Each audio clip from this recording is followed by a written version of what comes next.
Hello everyone, হ্যারম্যাট 2.82 চ্যানেলে সকলকে স্বাগত। আজকে আমরা নতুন একটা টপিক পড়াবো, সেটা কি ক্লাস 12 ফোর্থ সেমিস্টারের খুব ইম্পর্টেন্ট টপিক। সেটা ক্যালকুলাসের পার্ট, যেটা ইউনিট 2 এ রয়েছে ইন্টিগ্রেশন বা ইন্টিগ্রেশনের যে অনেকগুলো চ্যাপ্টার রয়েছে, প্রায় 5-6টা। তো তার মধ্যে আজকে আমরা ইনডিফাইনাইট ইন্টিগ্রেশন সম্পর্কে জানবো এবং পরবর্তী আজকে আমরা বেসিক ক্লাসটা করব, মানে থিওরি সম্পর্কে বা ইন্টিগ্রেশনের কী জিনিস এই সম্পর্কে, এবং কিছু ফর্মুলা জানবো এবং তারপরে পরের ক্লাসে ফর্মুলা যে শিখবো সেই অনুযায়ী আমরা অঙ্ক করবার চেষ্টা করব। তো আজকে আমরা কিছু কনসেপ্ট শিখে নিই এবং পরবর্তীতে আমরা অঙ্ক করব এবং কিছু কনসেপ্ট শিখবো আজকে অঙ্কের মাধ্যমে। তো অবশ্যই ভিডিওটি দেখতে থাকো এবং বন্ধুদের মাঝে শেয়ার করবে। তাহলে ইন্টিগ্রেশনের আজকে প্রথম পার্ট হচ্ছে ডিফাইনাইট ইন্টিগ্রাল, বা এর বাংলা হচ্ছে নির্দিষ্ট সমাকল। সরি, ডেফিনেট পড়বো না আজকে, ইনডিফিনাইট পড়বো। ইনডিফিনাইট মানে অনির্দিষ্ট সমাকল। নির্দিষ্ট সমাকল শেষে আছে, অনির্দিষ্ট সমাকল বা সমাকলন। ডেফিনেট ইন্টিগ্রাল পড়বো না, ইনডিফিনাইট পড়বো। এটা ফার্স্ট চ্যাপ্টারটার আমাদের ইউনিট 2 ইন্টিগ্রেশন বা ক্যালকুলাসের এই পার্ট, ইউনিট 2 এর এই পার্ট থেকে তোমাদের 9 মার্কস আসবে ক্লাস 12 ফোর্থ সেমিস্টারে, ক্লাস 12 সেম 4-এ, যেটা তোমাদের এক্সাম, এই রিসেন্ট এক্সাম হবে 12 তারিখ থেকে তোমাদের ফোর্থ সেমিস্টার এক্সাম স্টার্ট। তো যাই হোক, এবার আমরা ইন্টিগ্রেশন এই চ্যাপ্টারটা খুললে তোমরা দেখতে পাবে কি integration is a reverse process of derivative লেখা থাকবে। তো আমরা ডেরিভেটিভ ক্লাস 11ও শিখেছি আর 12ও first order derivative, second order derivative এগুলো পড়েছো তোমরা। তাহলে ডেরিভেটিভ সম্পর্কে তোমাদের ধারণা আছে। আর এখানে আমরা শিখবো ইন্টিগ্রেশন। তাহলে ইন্টিগ্রেশন কি? ডেরিভেটিভের উল্টো প্রসেস। যেমন ধরো আমরা জানি সাইন এক্সের ডেরিভেটিভ কি জানি? সাইন এক্সের ডেরিভেটিভ কি জানতাম? DD x of sine x. এর ডেরিভেটিভ কি জানতাম? Cos x. তাহলে উল্টোটা কস এক্সের ইন্টিগ্রেশন হয়ে যাবে সাইন এক্স, এটা আমরা জানতাম। তাহলে ইন্টিগ্রেশনটা কি? ইন্টিগ্রেশন হচ্ছে একটা প্রসেস যেটা সাইন ডেরিভেটিভের উল্টো প্রসেস। এটা সাইন এক্সের ডেরিভেটিভ যদি কস এক্স হয়, তাহলে কস এক্সের ইন্টিগ্রেশনও ডেরিভেটিভ হবে। কিন্তু এখানে একটা ব্যাপার হচ্ছে, ডেরিভেটিভ ধরো DD x of sign x plus 4, এর ডেরিভেটিভও তো আমরা জানি কস এক্স প্লাস 4 এর ডেরিভেটিভ 0 হয়ে যাবে, কস এক্স প্লাস 0, তো কস এক্সই হবে। আবার DD x of sign x plus 5 যদি নিই, তার ডেরিভেটিভ করলেও তো কস এক্স আসবে। তার মানে এখানে কোনটা সঠিক? এখানে অ্যাকচুয়ালি সবগুলোই সঠিক, বাট প্রপার অ্যান্সার কোনোটাই নয়। তাহলে প্রপার অ্যান্সার করার জন্য আমরা একটা কী নেব? DD x of sine x, এই যে এই 5, 4 বা এখানে কিছু নাই মানে 0 পাচ্ছি, এটার জন্য একটা কনস্ট্যান্ট নিয়ে নেবো সি। এই সিকে বলা হয় আরবিটারি কনস্ট্যান্ট বা অনির্দিষ্ট ধ্রুবক। তাহলে এই সি এর ডেরিভেটিভ করলেও কস এক্স আসবে। তার মানে যদি ইন্টিগ্রেশন সাইনটা এটা আসে আমাদের, এটাকে বলা হয় সাম বা সামেশন বা ইন্টিগ্রেশন, এটাকে বলা কস এক্স ডিএক্স। এক্সের সাপেক্ষে যদি এর ইন্টিগ্রেশন হয়ে যায়, তাহলে এটা হয়ে যাবে সাইন এক্স প্লাস সি। সিটা কেন? সিটা হচ্ছে এই যে 4, 5 তারপরে 0, যা সি এর ভ্যালু যা কিছু অনির্দিষ্ট ধ্রুবক। সিটা হয়ে যাবে সমাকল। যখন সমাকল পড়বো তখন এটা সমাকল ধ্রুবক হয়ে যায়। আর কিন্তু ডেরিভেটিভে এটা অনির্দিষ্ট ধ্রুবকও বলা হয় বা আরবিটারি কনস্ট্যান্টও বলা হয়, আর অনির্দিষ্ট ধ্রুবক। তাহলে আমরা জানলাম ডেরিভেটিভ কি, ইন্টিগ্রেশন কি, ডেরিভেটিভের উল্টো প্রসেস। আমরা যে লিবনিজ রুল আছে, মানে সায়েন্টিস্ট লিবনিজ এবং আরও অন্যান্য সায়েন্টিস্টরা বলেছেন, যখন আমরা কোনো একটা ফাংশানের প্রথমে ধারণা এলো ধরো এক্স, এবার এই ফাংশানের আমরা ডিফারেন্সিয়েশনের মাধ্যমে কি করেছিলাম? এর ডেরিভেটিভ করেছিলাম এফ ড্যাশ এক্স সমান কত পেয়েছিলাম? 1 পেয়েছিলাম। এবার আমরা সায়েন্টিস্টরা চিন্তা করতে লাগলো যে এই যে ফাংশান থেকে আমরা ডেরিভেটিভ পাচ্ছি, তাহলে ডেরিভেটিভ থেকে এই ফাংশানটা না দেওয়া থাকলে ডেরিভেটিভ থেকে কি করে আমরা সেই ফাংশানে পৌঁছাতে পারি? তাহলে সেই ফাংশানে পৌঁছানোর জন্য এই যে ধারণাটা এসছে, সেটাকে বলা হয় ইন্টিগ্রেশন বা ইন্টিগ্রেশনের ধারণা। তাহলে ইন্টিগ্রেশনের ধারণাটা কী করে এসছে আমরা আশা করি বুঝতে পারলাম। এছাড়াও ইন্টিগ্রেশন আর কোথায় কাজে লাগে? ইন্টিগ্রেশন কাজে লাগে এক খুব ভাইটাল জিনিস। ধরো কোনো একটা বৃত্তর আমরা এরিয়া বার করলে আমরা একটা ফর্মুলা জানি, সেটা কি? পাই স্কোয়ার। বৃত্তের এরিয়ার ফর্মুলা কি? পাই স্কোয়ার। আর অনুরূপভাবে ট্রায়াঙ্গেল যদি থাকে তার এরিয়া ফর্মুলা কি হাফ ইন্টু এ বি, এ মানে যদি একটা ধরো রাইট অ্যাঙ্গেল ট্রায়াঙ্গেল থাকে হাফ ইন্টু এ মানে বাহু এটা কি ভূমি ইন্টু লম্ব বাই ভূমি। তাহলে এইরকমভাবে আমরা ক্ষেত্রফল নির্ণয় করি। কিন্তু একটা ধরো যে কোনো একটা ধরো গ্রাফ দিয়ে দিয়েছে, যে কোনো একটা ধরো গ্রাফ, এবার এই যে এফ অফ এক্স এটা একটা function y equal to f of x, এই ফাংশানের ধরো একটা এরিয়া, এই ফাংশনটা ধরো এই এরিয়ার মধ্যে থাকছে। তাহলে এই যে এখানে 4টা পয়েন্ট পেলাম, এই পয়েন্টের একটা এরিয়া, এই এরিয়াটা বার করার জন্য আমাদের ইন্টিগ্রেশন পরবর্তীতে এসছে, এখানেও এটা ইউজ হয় ইন্টিগ্রেশন। আর কোনো একটা নির্দিষ্ট এরিয়াকে যদি টুকরো করে যদি ডিভাইড করি, টুকরো করে ভাগ করাকে বলা হয় ডেরিভেটিভ। আর কোনো একটা এরিয়াকে যদি এইভাবে যুক্ত করা হয়, যুক্ত করে যে একটা এরিয়া পাবো, সেই এরিয়াকে যুক্ত করার প্রসেসটাকে মানে সামটাকে বলা হয় ইন্টিগ্রেশনকে আবার এই সাম বলা হয়। মানে টুকরো এরিয়াগুলিকে যুক্ত করে যে পুরো টোটাল এরিয়াটা পাবো, টুকরো অংশগুলোকে যুক্ত করে তাকে বলা হয় ইন্টিগ্রেশন। তাহলে এই ইন্টিগ্রেশনের একে সামও বলা হয়। এই সামের এসটাকে যদি আমরা এই ওপর আর নিচে টানি তাহলে একটা সাইন পাবো, এই সাইনটাকে বলা হয় ইন্টিগ্রেশনের সাইন অফ ইন্টিগ্রেশন। তাহলে ইন্টিগ্রেশনের সাইনটা কেমন হয়, এরকম টাইপের হয়, সাইন ইন্টিগ্রেশন আবার cos x dx, এটা সমান আমরা দেখলাম sin x প্লাস সি আসছে। তাহলে সিটা কেন আসছে সেটাও আমরা বুঝতে পারলাম।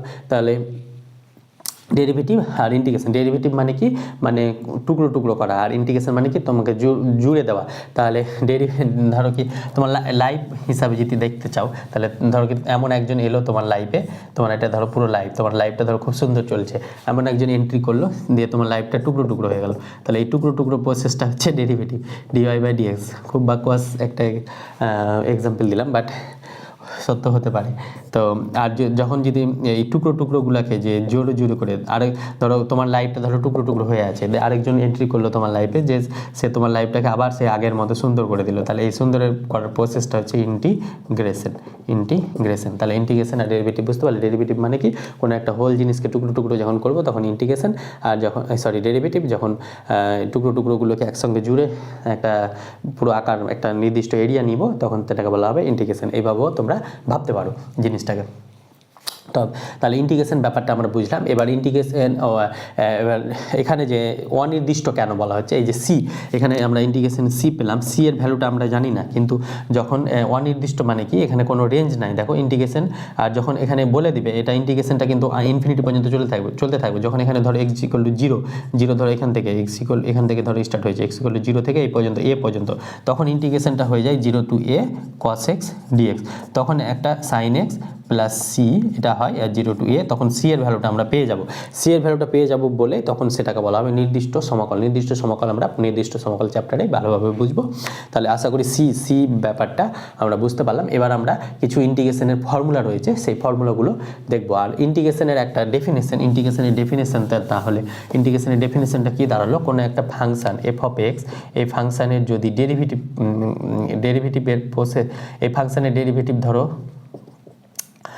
F of x plus c এলো, তাহলে এই ফাংশনের ইন্টিগ্রেশন বা এফ অফ এক্স একটা ফাংশন রয়েছে, এর ফাংশনের ডেরিভেটিভ ধরো f dash x f x plus c, তাহলে এফ এক্সের ইন্টিগ্রেশনটা কী হয়ে যাবে, ক্যাপিটাল এফ অফ এক্স এটা হয়ে যাবে, বা এফ অফ এক্সের ইন্টিগ্রেশন কত হয়ে যাবে, এটা ফাংশনের ডেরিভেটিভ যেতে এটা আছে, তাহলে f of x equal to f of x plus c, এটাকে বলা হয় রিভার্স প্রসেস বা ইন্টিগ্রেশনের ডেফিনেশন। তাহলে সেই ডেফিনেশনটা থেকে প্রুভ করতে দিবে, ধরো একটা ফাংশন দিয়েছে, এটা কোথায় কাজে লাগে, ধরো একটা ফাংশন আমি এখন করালাম না, integration over cos x dx সমান sin x প্লাস সি, এটাকে যদি আমরা প্রুভ করবো কীভাবে, ওই আমরা সঙ্গ অনুযায়ী আমরা ধরে নিব f of x, small f of x বা ক্যাপিটাল এফ অফ এক্স সমান sin x প্লাস সি, এটা ডেরিভেটিভ করবো, তাহলে ddx of f of x বা f dash x ddx of f of x সমান কী হয়ে যাবে, ddx of sin x plus c, এটা রিভার্স প্রসেসটা প্রুভ করার কাজে লাগে। তাহলে সাইন এক্সের ডেরিভেটিভ কী হয়ে যাবে cos x, আর সি এর জন্য 0, তাহলে এটা হয়ে যাবে cos x। এবার আমরা সংজ্ঞা অনুযায়ী সমাকলের সংজ্ঞা অনুযায়ী কী লিখতে পারবো, সংজ্ঞানুযায়ী যাই লিখতে পারবো integration over cos x into dx সমান এটা হয়ে যাবে sin x plus c, sin x plus c. কেন? কারণ কি sin x প্লাস সি এর ডেরিভেটিভ এটা আসছে, তাই জন্য উল্টোটা আমরা লিখতে পারবো integration over cos x dx sin x plus c, যেখানে সিটা সমকালীন ধ্রুবক বা নির্দিষ্ট ধ্রুবক, এটা আমরা করতে পারবো। এই প্রুফ করার কাজে লাগে আমাদের যখনই কোনো একটা ইন্টিগ্রেশন প্রুফ করতে দিবে তখন এইভাবে তোমরা প্রুফ করতে পারবে। তাহলে আমরা এবার কিছু ইন্টিগ্রেশনের ফর্মুলা রয়েছে সেগুলো দেখে আমরা ক্লাসটা আজকে শেষ করব এবং পরবর্তীতে আমরা অঙ্ক করার চেষ্টা করব পরের ক্লাসে। তাহলে প্রথম একটা হচ্ছে এ এফ অফ এক্স এর ইন্টিগ্রেশন কী হয়ে যাবে, এটা কি এটা যে কোনো কনস্ট্যান্ট, তাহলে কনস্ট্যান্টটা বাইরে বেরিয়ে যাবে আর এফ অফ এক্স ডিএক্স এটার ইন্টিগ্রেশনটা হয়ে যায়। অনুরূপভাবে ধরো f of x f one x a one f of এরকম আছে, ধরো f one x plus b f two x এরকম টাইপের ইন্টিগ্রেশন আছে পুরোটা ডিএক্স। তাহলে এক্ষেত্রেও এখানে আলাদা আলাদা হয়ে যায়, integration over f of x plus b integration over f two x dx. এরকমভাবে ইনফিনিটি পর্যন্ত থাকলে সেটা ইনফিনিটি পর্যন্ত চলতে থাকে, এরকমভাবে এটা হয়ে যায়। আবার আরেকটা আছে, এটা খুব ইম্পর্টেন্ট 3 নম্বর, এটা 2 নম্বর পেলাম। এবার 3 নম্বরটা কি integration over x to the power n dx, এটা যদি ইন্টিগ্রেশন করা হয় তাহলে এর ভ্যালুটা হয়ে যাবে x to the power n plus one বা n plus one plus c, এটা হয়ে যাবে। এবং যেখানে এন নট ইকুয়াল টু -1, কারণ এন এর ভ্যালু -1 হলে নিচে 0 হয়ে যাবে, নিচে 0 হলে তো এটা ফাংশনটা এক্সিস্ট করবে না, ইনফিনিটি চলে যাবে, সেই জন্য বা ডেফিনেশন যার ইনডিফিনাইট চলে যাবে, সেই জন্য এন নট ইকুয়াল টু -1। এবার এটা প্রুভ করবে কীভাবে, এই ফাংশনটা এফ অফ এক্স সমান এটা ধরে নিবে x to the power n plus one বা n plus one plus c, দিয়ে এটা ডেরিভেটিভ করবে, দেখবে x to the power n আসছে, x to the power n আসলে তার মানে উল্টো সমকলের সংজ্ঞা অনুযায়ী এটা সমান এটা লিখতে পারবো, ওরকমভাবে প্রুভ করা যায়। 3 নম্বরে আমরা জানি ইন্টিগ্রেশন ওভার ডিএক্স সমান এটা হয়ে যাবে এক্স প্লাস সি। এটা কি এক্স এর ডেরিভেটিভ ডিএক্স হয়, তাহলে integration dx x plus c হবে, সিটা সমকল ধ্রুবক আগে বলেছি। 4 আমরা করবো ইন্টিগ্রেশন ওভার 1/x ডিএক্স, এটা সমান log mod of x plus c হয়ে যায়। মড অফ এক্স কেন আসে, কারণ কি লগ এক্স ডেরিভেটিভ 1/x হয়, আর লগ অফ মাইনাস এক্স এর ডেরিভেটিভ -1/x, আর মাইনাস এক্স এর জন্য একটা -1 সেটাও 1/x হয়, ওই জন্য 1/x এর ইন্টিগ্রেশন লগ এক্স, যেখানে x not equal to 0, extra 0 হলে তো এটা ডিফাইন হবে না, তাই জন্য x not equal to 0।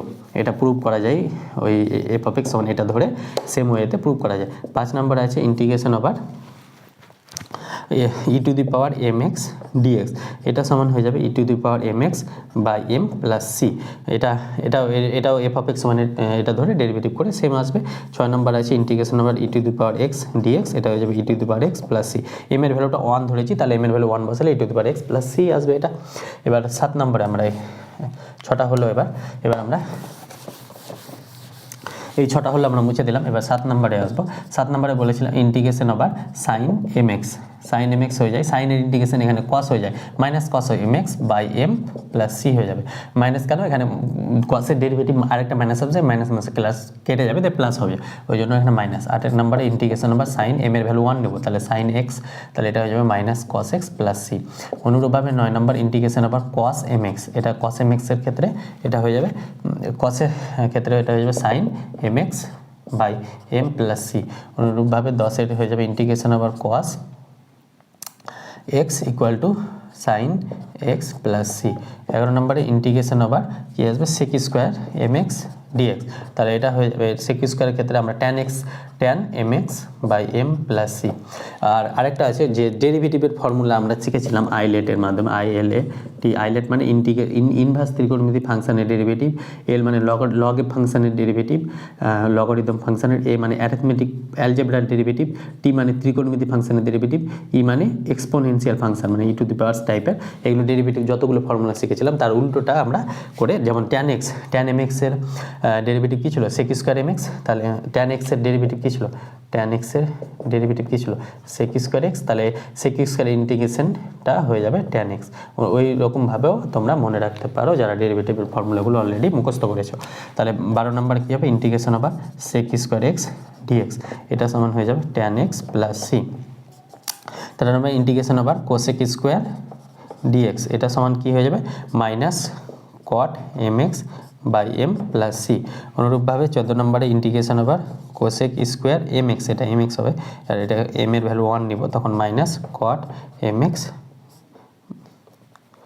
Minus cot x plus c, m এর ভ্যালু 1 নিয়েছি। তাহলে 14 নম্বর হলো। 15 নম্বরে আমরা কী করবো integration over sec m x sec x tan x, তাহলে ট্যান এম এক্স ডিএক্স এটা সমান কী হয়ে যাবে, সেক এক্স ট্যান এক্স থাকলে সেক এক্স হয়ে যায় sec m x by m plus c. অনুরূপভাবে integration over sec x tan x dx, এখানে এম এর ভ্যালু 1 নিয়েছি, তাহলে এটা হয়ে যাবে সেক এক্স প্লাস সি। অনুরূপভাবে 17 নম্বর ইন্টিগ্রেশন ওভার আমরা cosec x cot x, cosec m x cot m x, তাহলে এটা করলে গেলে কী পাবো, minus cosec m x by m plus c পাবো। অনুরূপভাবে এখানে যদি নিই 18 নম্বর integration over cosec x cot x dx, এখানে ডিএক্স হবে, তাহলে এটা হয়ে যাবে minus cosec x plus c. এইভাবে আমরা এতগুলো ফর্মুলা পাই। এবার আরও দুটো মিসিং গেছে, সেটা কি integration over a to the power m x dx, এটা সমান হয়ে যায় a to the power m x by m into log e base a. এগুলো কিন্তু অঙ্ক করতে করতে তোমাদের মুখস্থ হয়ে যাবে, এভাবে পড়ে পড়ে অন্য যেমন বাংলা ইংরেজি মুখস্থ করো ওইভাবে মুখস্থ করলে হবে না, এগুলো অঙ্ক করতে প্র্যাকটিস করতে করতে অটোমেটিক দেখবে মনে চলে আসবে। তাহলে এ যেখানে এ নট ইকুয়াল টু 1, এর মান যদি 1 হয়ে যায় তাহলে তো লগ 1 মানে 0 হয়ে যাবে, নিচে 0 আসলে তো ওর কোনো মূল্যই থাকলো না, তাহলে এটা হয়ে যাবে a to the power x dx, এটা সমান হয়ে যাবে a to the power x by log e base a plus c লিখুন। তাহলে এটা আমাদের এতদূর এই 20টা ফর্মুলা তোমাদের তথস্থ, মুখস্থ না তটস্থ, মানে দেখলেই যাতে মনে চলে আসে হ্যাঁ এটা ফর্মুলা এটা ফর্মুলা এটা, তাহলে এইভাবে তোমরা করতে পারবে। আজকে আমাদের ফর্মুলা এবং আশা করি ইন্টিগ্রেশন ব্যাপারটা বুঝতে পেরেছো। তো পরবর্তীতে আমরা যে চ্যাপ্টার বেস যে অঙ্কগুলো রয়েছে সেগুলো করার চেষ্টা করবো। দেখা হচ্ছে খুব শীঘ্র পরবর্তী ভিডিওতে। Thank you all, best of lakh.